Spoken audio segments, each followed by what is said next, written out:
जय मसीह की। इस वचन अध्ययन में आपका हार्दिक स्वागत। आज हम अध्ययन करने वाला विषय है यीशु मसीह की सेवकाई। यीशु मसीह की सेवकाई। यीशु मसीह इस दुनिया में आकर बहुत सारे बातों को करा, परंतु उसका सबसे महत्वपूर्ण बात था यीशु मसीह की क्रूस की मृत्यु। परमेश्वर और मनुष्य हाथ मिलाने वाला स्थान है क्रूस। क्रूस के 7 वचन यीशु के दूसरे पहाड़ी उपदेश के रूप में इसे हम समझ सकते हैं। पहली पहाड़ी उपदेश विशाल और व्यवस्था की व्याख्या है। दूसरी पहाड़ी उपदेश क्रूस के वचन में केवल जो 7 वचन है जो यीशु ने क्रूस पर से कहे थे। गुलगुता या खोपड़ी के स्थान पर यीशु को क्रूस पर चढ़ाया गया था। क्रूस के 7 वचनों में 6 पुराने नियम की भविष्यवाणी की पूर्तिकरण है। पहले और चौथे वचन में यीशु परमेश्वर पिता से बात कर रहा है। यीशु को क्रूस पर चढ़ाते वक्त 12 बजे से 3 बजे तक घोर अंधकार छाया रहा। 3 वचन यीशु ने अंधकार से पहले कहे, 1 वचन अंधकार के समय और अंतिम 3 वचन अंधकार के बाद कह रहे थे। आज हम अध्ययन कर रहे हैं क्रूस के 7 वचन, 7 वाणियां। पहला है, हे पिता इन्हें क्षमा कर, क्योंकि ये नहीं जानते हैं कि वो क्या कर रहे हैं। लूका रचित सुसमाचार 23वां अध्याय 34 वचन। लूका 23 का 34। हे पिता इन्हें क्षमा कर, क्योंकि ये नहीं जानते हैं कि क्या कर रहे हैं। कठिन पीड़ा और दर्द सहने के समय भी यीशु के मन में किसी के प्रति कोई विरोध या क्रोध नहीं था, पर उसके मन में प्रेम और क्षमा भरपूर थी। अपने पहाड़ी उपदेश में यीशु ने सिखाया कि अपने अपने शत्रुओं से प्रेम रखो और अपने सताने वालों के लिए प्रार्थना करो। गुलगुता के उस क्रूस पर यीशु ने जो सिखाया उसी बातों का लागूकरण किया जब यीशु ने प्रेम और क्षमा का नमूना को पेश किया। क्षमा करना शब्द का अर्थ इस प्रकार है, छुटकारा देना। अपने सताने वाले लोगों के लिए जिसने उसे पकड़वाया, चेहरे पर थूका, कांटों का मुकुट पहनाया, चट्टों में उड़ाया, घोड़े मारे, मृत्यु दंड देने की आज्ञा दी, तब भी सबके लिए वह क्षमा की प्रार्थना के द्वारा छुटकारा देने का आग्रह कर रहा था। परमेश्वर की धार्मिकता के अनुसार यीशु ने हमारे पापों का दंड सहा। पाप, बीमारी, अज्ञानता, दर्द, दरिद्रता आदि में ग्रसित लोगों को यीशु के क्रूस की मृत्यु और क्षमा की प्रार्थना द्वारा छुटकारा मिला है।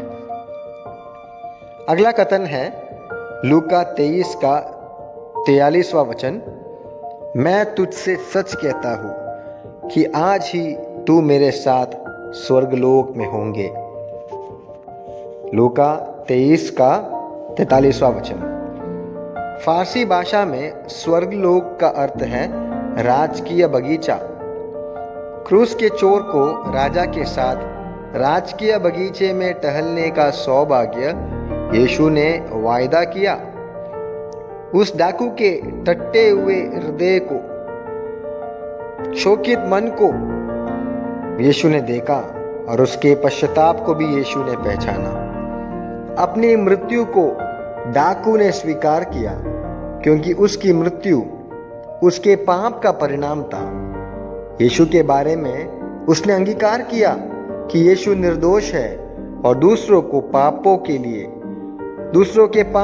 इस दुनिया में आकर अपनी जान दी। यीशु के मरने के बाद अब जी उठेगा, इस बात पर भी डाकू ने विश्वास किया। इसलिए तो वो कहता है, हे प्रभु जब तू अपने राज्य में आए तो मेरी सुधि लेना। इसके जवाब में यीशु ने क्रूस पर से दूसरी वाणी कहा जो हमने देखा, जो कहता है, मैं तुझसे सच कहता हूं कि आज ही तू मेरे साथ स्वर्गलोक में होगा। तीसरा कथन है, हे नारी देख यह तेरा पुत्र है। यूहन्ना 19 का 26 वचन, हे नारी देख यह तेरा पुत्र है। यीशु के क्रूस के पास 4 स्त्रियां और एक पुरुष खड़ा था। माता मरियम, मरियम की बहन क्लोपास की पत्नी मरियम, मरियम मगदलिनी और यीशु का प्रिय चेला यूहन्ना। क्रूस की पीड़ाओं के बीच में भी अपने प्रिय लोगों के दर्द को यीशु ने महसूस किया। उनके बारे में यीशु चिंतित था।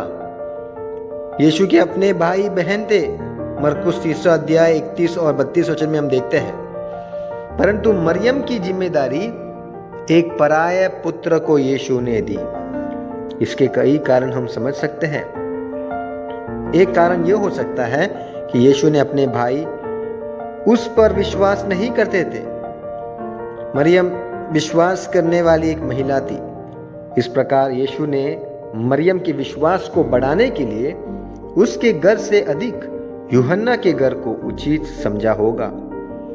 दूसरा कारण यह हो सकता है कि मरियम का बड़ा बेटा होने के कारण वह अपने जीवन के सबसे अधिक दुख के समय में भी अपनी जिम्मेदारियों को पूरा करना चाहता था। वह जिम्मेदारी थी माता की देखभाल।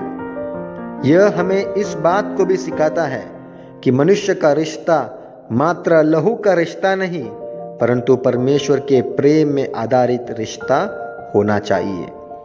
यूहन्ना ने इस प्रेम को सबसे अधिक महत्व दिया। उस समय से वह मरियम को अपने घर ले गया। अगला कथन है मत्ती 27 का 46वां वचन में। मत्ती 27 का 46वां वचन, हे मेरे परमेश्वर तूने मुझे क्यों छोड़ दिया। इब्रानी भाषा में यीशु ने कहा, एली एली लमा सबक्तनी। भजन संहिता 22वां अध्याय का पहला वचन है यह पुकार। यहाँ परमेश्वर मानव जाति के पापों के लिए दंड देने वाला एक धर्मी न्यायाधीश है और यीशु प्रभु सारे मानव जाति के पापों को उठाने वाला परमेश्वर का मेमना एक पापी मनुष्य के समान हो गया। पहली बार पिता से अलग होने का कष्ट यीशु सह रहा है। हमें पिता से मिलाने के लिए उसको पिता से अलग होना पड़ा। यह वचन घोर अंधकार के समय यीशु ने कहा। अगला कथन है, मैं प्यासा हूं। यूहन्ना 19 का 28वां वचन, मैं प्यासा हूं। अंधकार खत्म होने के बाद सबसे पहले यीशु का कहा वचन यह है, पवित्र शास्त्र का वचन पूरा हो चुका है। यह जानकर यीशु ने यह वचन कहा था। यीशु को मालूम था कि उसके साथ जो कुछ भी हो रहा है यह सब पुराने नियम में भविष्यवाणी की गई है उसकी पूर्तिकरण है। यीशु मनुष्य भी था, परमेश्वर भी था। मनुष्य होने के नाते यीशु को प्यास लगा, परंतु परमेश्वर होने के नाते अनेकों का आत्मिक प्यास को यीशु ने बुझा दिया। अगला कथन हम देखते हैं यूहन्ना 19 अध्याय का 30वां वचन में। यूहन्ना 19 का 30, पूरा हुआ, सब कुछ पूरा हुआ। पूरा हुआ एक विजय का और आनंद का शब्द है। एक दौड़ में भाग लेने के बाद दौड़ को पूरा करके जीतने वाला चिल्लाकर कहता है ना, पूरा हुआ। इस पृथ्वी पर यीशु ने पिता के द्वारा दिए गए सारे कार्यों को पूरा किया। यीशु का विजय और आनंद का शब्द था पूरा हुआ। यूहन्ना 17 का 4 में हम देखते हैं। यूहन्ना 17 का 4, अदन की वाटिका में पाप के कारण परमेश्वर से अलग हुए मनुष्य का मेल परमेश्वर के साथ करने का कार्य को यीशु ने पूरा किया। पापियों के लिए स्वर्ग के द्वार को खोलने का कार्य को उसने पूरा किया। क्रूस के द्वारा शैतान को हराने के कार्य को यीशु ने पूरा किया। और आखिरी कथन है, हे पिता, मैं अपनी आत्मा तेरे हाथ में सौंपता हूँ। मैं अपनी आत्मा तेरे हाथ में सौंपता हूँ। लूका रचित सुसमाचार 23वां अध्याय 46वां वचन। लूका 23:46। यीशु को शरीर में रहकर जो कार्य पूरा करना था उसको उसने पूरा किया। अब इस शरीर से प्राण अलग हो रहा है। जिस पिता ने उसे कार्य सौंपा था उस पिता के हाथ में यीशु ने अपनी आत्मा को सौंप दिया। अब यीशु को इस शरीर में रहने की कोई ज़रूरत नहीं है, क्योंकि जिस काम के लिए वह मनुष्य का रूप धारण करके इस शरीर में आया वह कार्य पूरा हो गया। तो क्रूस के वचनों को हम इस प्रकार समझ सकते हैं। 7 वाणियों को हमने देखा। पहला वचन पिता से कहा, दूसरा वचन साथ में क्रूस पर चढ़े डाकू से कहा, तीसरा वचन माता मरियम और चेले यूहन्ना से कहा, चौथा वचन परमेश्वर से कहा, पांचवा वचन दूसरों से कहा अपने जरूरत के लिए, छठवां वचन संतुष्ट होकर अपने आप से कहा, सातवां वचन पिता से कहा, हे पिता कहकर वह क्रूस पर चढ़ गया। हे पिता कहकर उसने अपने प्राण को त्याग दी। हे पिता से शुरुआत, हे पिता से अंत। इन 7 क्रूस की वाणियों से हमारे लिए बहुत ही ज़्यादा प्रेरणादायक बातें हम लागू कर सकते हैं। प्रियो, यीशु मसीह मरकर गाड़ा जाकर तीसरा दिन जी उठा। यीशु के पुनरुत्थान के कारण क्या परिणाम हुआ? यीशु जी उठने से क्या फायदा हुआ? ये फायदा हुआ कि ये स्थापित हुआ कि बाइबल परमेश्वर का वचन है। यीशु की मृत्यु और पुनरुत्थान के बारे में जो भी भविष्यवाणी थी वो सारे भविष्यवाणी पूरा हो गई। मसीह जीवन को ताकत मिलता है। इफिसियों 1 अध्याय 19 और 20 में यीशु को मरे हुए में से जिलाया हुआ उस आत्मा हमें भी जिलाता है। हमारे जीवन की विजय का आधार पुनरुत्थान की शक्ति है। विश्वासियों के पुनरुत्थान की निश्चितता, जी उठे यीशु के बारे में, यीशु के घाव, यीशु के पंजर, यीशु के हाथ पांव के किले की निशानी क्या बताती है कि यीशु मसीह मरकर जी उठा। और ये हमारे लिए सुनिश्चित की बात है। प्रियो, जब यीशु इस दुनिया में था, यीशु मसीह बीमारियों को चंगा करता था। मानसिक बीमारी के लोगों से चंगाई किया। मरकुस 5वां अध्याय 1 से 20 वचन तक आप देख सकते हैं। एक व्यक्ति दुष्ट आत्माओं के कारण मानसिक रूप से बीमार था। वह पागल हो चुका था। कब्रों में रहना, अपने आप को घायल करना, कपड़ा नहीं पहनना, चिल्लाना और सांकलों को तोड़ना उसकी आदत बन गई थी। यीशु ने उस व्यक्ति को चंगा किया। मानसिक रूप से बीमार लोगों को चंगा करने में यीशु सामर्थ्य है। शारीरिक बीमारी को यीशु चंगाई करता है। मरकुस 5वां अध्याय 25 से 34 वचन तक हम देखते हैं। 12 साल से बीमारी से कष्ट उठाने वाली एक महिला को यीशु ने चंगा किया। बहुत डॉक्टरों के द्वारा इलाज करने पर भी वह ठीक नहीं हो पाई थी। उसका सारा धन उसके इलाज में खर्च हो चुका था। यीशु के वस्त्र को छूने पर वह स्त्री पल भर में चंगी हो गई। शारीरिक रूप से जो लोग बीमार हैं उनको चंगा करने में यीशु सामर्थ्य है। आत्मा की चंगाई भी यीशु देता है।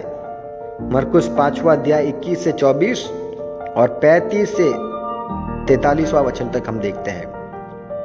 12 वर्ष की एक लड़की जो मर गई थी, यीशु ने उसको जीवित किया। वह आराधनालय के सरदारों में से एक याईर की बेटी थी।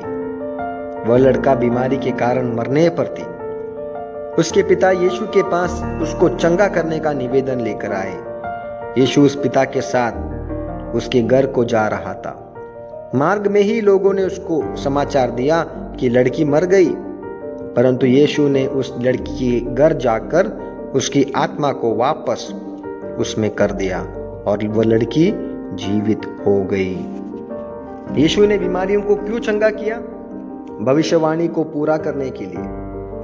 अपनी दया के कारण वो चंगा किया, परमेश्वर की करुणा को प्रकट करने के लिए, और ये बात को प्रमाणित करने के लिए कि वह परमेश्वर के द्वारा भेजा गया है। शैतान के कामों को नष्ट करने के लिए, परमेश्वर के कामों को प्रकट करने के लिए। यीशु ने किस प्रकार बीमारी को चंगा किया? अधिकार के साथ आज्ञा दी, हाथ रखकर चंगा किया, बीमारी को डांटा, छू कर चंगा किया। बीमारियों ने यीशु को छुआ। यहोवा राफा, चंगा करने वाला परमेश्वर है। इतना ही नहीं, यीशु पाप से भी छुड़ाता है। हम जानते हैं लूका रचित सुसमाचार 19वां अध्याय में पहले से 10 पद तक हम जक्कई के समान लेवी को देखता है। एक चुंगी लेने वाला था। चुंगी लेने वाले अपने लोगों से चुंगी लेकर रोमी सरकार को देते थे। इस कारण लोग चुंगी लेने वालों से बहुत नफरत करते थे। अक्सर चुंगी लेने वाले लोग बहुत ही निर्धारित पैसे से अधिक वसूल करते थे। रोमी सरकार भी उन पर कोई लगाम नहीं लगाती थी, मानो वो चुपचाप उन्हें इजाजत दे रही हो कि लोगों से अधिक वसूल करें। अधिक वसूल करने वाला धन उनकी अपनी जेब में आता है। इस कारण चुंगी लेने वाले बहुत धनी हुआ करते थे। लेवी भी उस प्रकार का एक व्यक्ति था। उसके पिता का नाम हलफाई था। एक दिन यीशु गलील झील के किनारे आया और बहुत भीड़ उसके पास आई।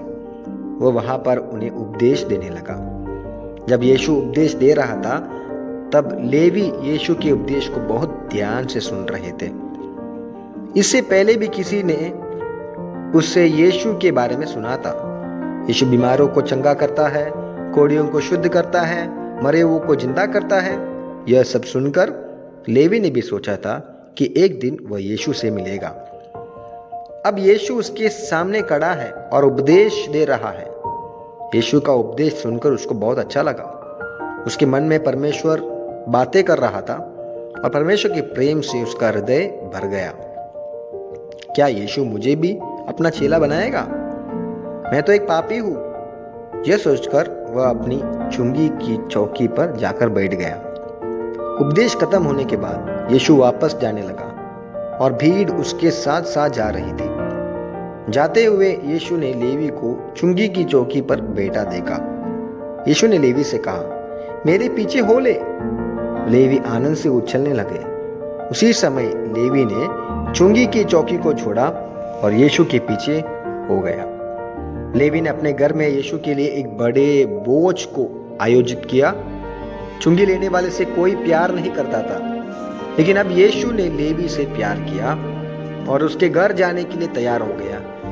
यीशु में लेवी ने परमेश्वर के सच्चे प्यार को पाया। लेवी ने यीशु और अन्य चेलों को बोझ में निमंत्रित किया। लेवी ने अपने साथियों और अन्य चुंगी लेने वालों को भी बोझ में बुलाया। पापियों और चुंगी लेने वालों ने एक समूह यीशु और चेलों के साथ भोजन करना बैठा। जब शास्त्रियों ने और फरीसियों ने ये देखा, वो हमेशा यीशु की आलोचना करते थे। उन्होंने कहा, देख, वो तो पापियों और चुंगी लेने वालों के साथ भोजन कर रहा है। इस पर यीशु ने उनसे कहा, भले चंगे को वैद्य की आवश्यकता नहीं, परंतु बीमारों को है। मैं धर्मियों को नहीं, परंतु पापियों को बुलाने आया हूं। पापियों को प्रेम करने वाला यीशु मसीह, पाप से छुटकारा, उद्धार देने वाला प्रभु यीशु मसीह को हम देखते हैं। मनुष्य पापी है। सबसे पहले शैतान के बहकाव में आकर आदम और हव्वा ने पाप किया। उनकी संतान होने के कारण सारे मानव जाति में पाप आया और पाप के कारण मृत्यु सब लोगों में आई। रोमियो 5:12 में हम देखते हैं, सब लोगों ने पाप किया और सब परमेश्वर की महिमा से रहित हो गए। रोमियो 3:10 और 23 वचन हम देखते हैं। परमेश्वर धर्मी होने के कारण पाप को सह नहीं सकता। वह पवित्र भी है। जब मनुष्य ने पाप किया तब वह परमेश्वर की पवित्रता के सामने कहीं भी टिक नहीं पाया। इसलिए पाप करने के बाद आदम और हव्वा ने परमेश्वर से अपने आप को छिपाया परमेश्वर पवित्र और धर्मी होने के साथ साथ न्यायी भी है। पाप करने से पहले परमेश्वर ने मनुष्य से कहा था कि जिस दिन वह पाप करेगा उसी दिन वो मरेगा। उत्पत्ति 3 अध्याय 3 और 19 वचन में हम देखते हैं। यहाँ मृत्यु का अर्थ है परमेश्वर से दूर होना। मनुष्य ने आज्ञा का उल्लंघन करने के कारण गलत चुनाव किया। परमेश्वर का न्याय कहता है कि पाप की मजदूरी मृत्यु है। रोमियो 6 अध्याय 23 वचन में हम देखते हैं। परमेश्वर न्यायी होने के कारण मनुष्य का न्याय किया। परमेश्वर प्रेम है। पापी होने के बावजूद परमेश्वर ने अपने प्रेम के कारण मनुष्य को नहीं त्यागा। मनुष्य के लिए परमेश्वर ने उद्धारकर्ता का वायदा किया। उत्पत्ति 3:15। न्यायी होने के कारण परमेश्वर ने मनुष्य को मृत्यु दंड दिया। प्रेम के कारण परमेश्वर ने मनुष्य के लिए अनंत जीवन का वायदा किया। परमेश्वर ने मनुष्य के प्रति अपने प्रेम को यीशु मसीह के द्वारा प्रकट किया। जब हम पापी ही थे, यीशु हमारे पापों के लिए मरा। रोमियो 5:8। स्वर्गदूत ने जब यीशु के जन्म के बारे में यूसुफ को संदेश देकर कहा, वह अपने लोगों को उनके पापों से छुड़ाएगा, इसलिए उसका नाम यीशु रखना। मत्ती 1:20-21। यीशु नाम का अर्थ उद्धार करता है। उद्धार क्या है? केवल यीशु के द्वारा संभव है। बाइबल हमें सिखाती है कि स्वर्ग के नीचे मनुष्य में केवल यीशु के नाम के द्वारा ही उद्धार संभव है। प्रेरितों 4:12। प्रियो, क्या आपने उद्धार पाया है? उद्धारकर्ता होकर क्या आप यीशु को स्वीकार किया है?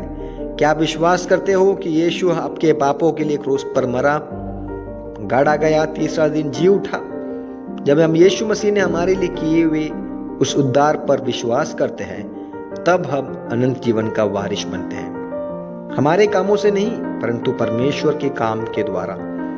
केवल यीशु मनुष्य के पापों के लिए इस संसार में बलिदान होने के लिए आया। जितने लोग प्रभु यीशु को ग्रहण करेंगे, उन्हें परमेश्वर की संतान होने का अधिकार मिलेगा। यूहन्ना 1 अध्याय 12 वचन। क्या हम प्रभु यीशु को अपने उद्धारकर्ता के रूप में ग्रहण किया है? नहीं तो आज ही यीशु को ग्रहण करें, क्योंकि यीशु आपको पापों से बचाने के लिए इस संसार में आया। यीशु को ग्रहण करना बहुत आसान है। आप अपने पापों के लिए यीशु से माफी मांगे और आगे एक पवित्र जीवन बिताने का निर्णय ले। यीशु को आप अपने जीवन में निमंत्रित करें और अपने जीवन यीशु के लिए परिपूर्ण समर्पण करें। हम विश्वास द्वारा उद्धार पाते हैं। प्रेरितों के काम 9 अध्याय 1 से 9 वचन में हम देखते हैं, पौलुस उद्धार पाने से पहले शाऊल नाम से जाना जाता था। बाइबल में हम शाऊल को पहली बार प्रेरितों 7वां अध्याय 58 में देखते हैं। स्तिफानुस को पत्थर मारने की जगह पर वह लोगों के वस्त्र की रखवाली कर रहा था। बाद में शाऊल विश्वासियों पर अत्याचार करने वालों का अगुवा भी बन गया। यरूशलेम में वे विश्वासियों को बहुत सताया और अब वह दमिश्क में रहने वाले विश्वासियों को सताना चाहता था। देखिए, परंतु यीशु मसीह के साथ उनका मुलाकात हुआ। दमिश्क के मार्ग में जब यीशु मसीह अपने आप को प्रकट किया, पौलुस का जीवन बदल गया। यीशु मसीह पर विश्वास करने के बाद पौलुस कहता है, मेरे लिए तो जीवित रहना मसीह है। फिलिपियो 1 अध्याय 21 वचन में। विश्वास में आने के बाद पौलुस के जीवन में कठिन परेशानियां, दुख, पीड़ा उठाना पड़ी, परंतु वो विश्वास में बलवंत रहे। प्रियो, उद्धार होना बहुत जरूरी है। उद्धार को निश्चित करना है। यीशु के साथ मुलाकात होने के बाद हमारा जीवन परिपूर्ण बदल जाता है। उद्धार पाने में असमर्थ व्यक्ति भी सामर्थी बन जाता है। क्रूस का चोर उद्धार के बारे में निश्चित था। प्रेरित पौलुस ने उद्धार की निश्चितता को पाई दमिश्क के रूप में, जब वो कहा, क्योंकि उनके जीवन के अंत में हम देखते हैं, वो कहता है, मैंने अच्छी कुश्ती लड़ा है, मैंने दौड़ को पूरा किया है, मैंने अपनी विश्वास की रखवाली की। मेरे लिए रखा हुआ धर्म का मुकुट मैं पाऊंगा प्रभु के हाथ से। उद्धार का निश्चितता पाकर हमें यीशु के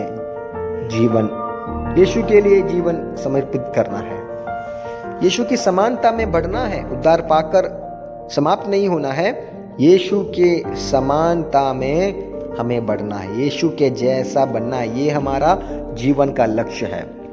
पहला यूहन्ना 3 अध्याय 2 वचन कहता है, हे प्रियो, अब हम परमेश्वर की संतान हैं और अभी तक यह प्रकट नहीं हुआ कि हम क्या कुछ होंगे।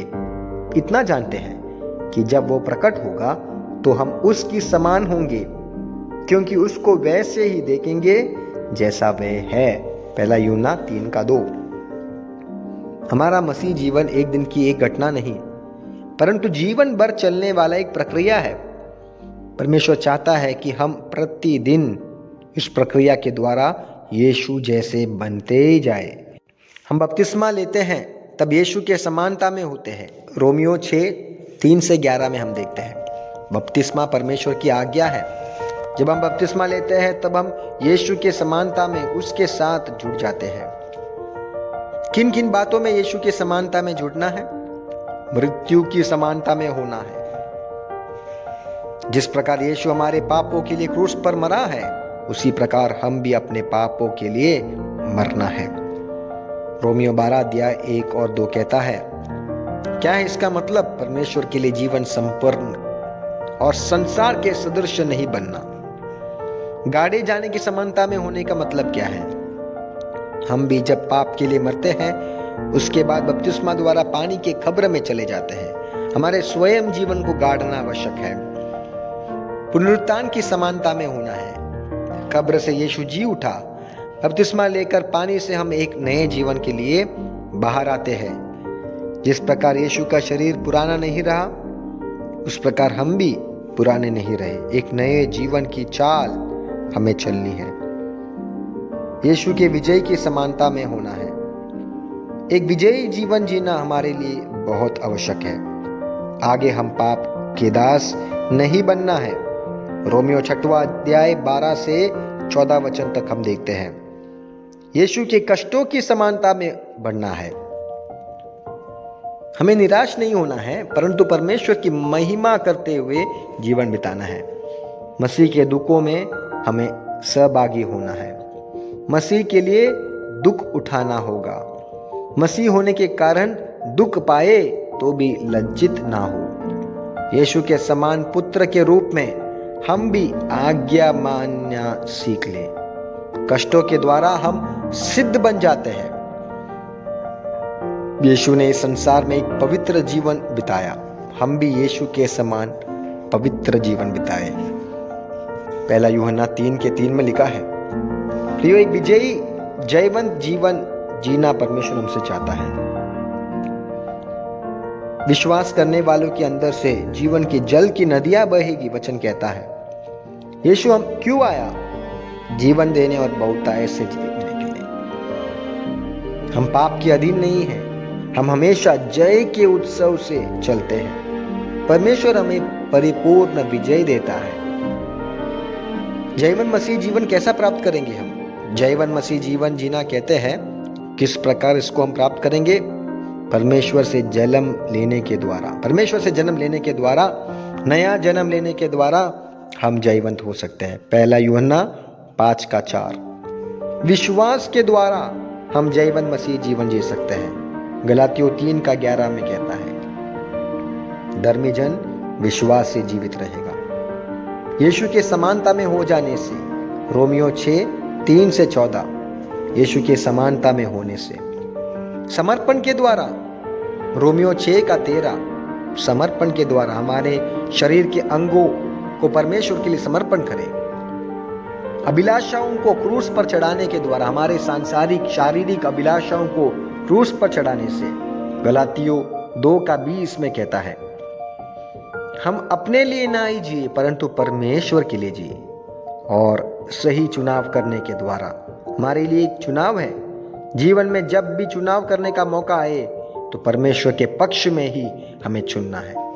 इस प्रकार हम हमारे उद्धार के बारे में निश्चित होकर पाप रहित जीवन जीकर विजयी जयवंत जीवन जीकर अनंतकालीन जीवन में वारिश होने के लिए परमेश्वर हम सबको मदद करे।